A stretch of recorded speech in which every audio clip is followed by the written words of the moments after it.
అయినా నడుచుకుంటా దాని కోసం ఇదిగో నేను టీవీలో మాట్లాడింది నేనే సింపుల్ సింగర్గానే వచ్చింది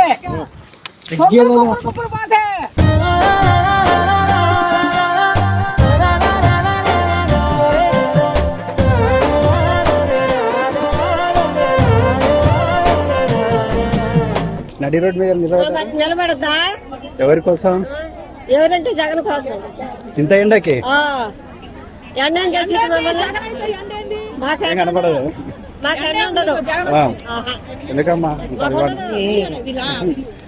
అభిమానం ఏంటంటే మాకంటే అంత అభిమానం. పేరు వింటే పేద తల్లే మురిసిపోయనయా, నువ్వు చేరదీస్తే రాయి కూడా కరిగిపోతదయా. తరతరములు యువతరముకు నిధి నిండు స్ఫూర్తి కదా. జయ హో జగనన్న, ఈ కథాగానం పాడుతున్నా. జరిగినది మన కళ్ళ ముందే, ఇది కవుల కల్పన కాదురన్నా. మాయ రాజన్న బిడ్డ అన్న చూస్తాడు నా మంచి చెడ్డ, గర్వించే మా తెలుగు గడ్డ ఈ జగనన్నకే సొంత అడ్డ.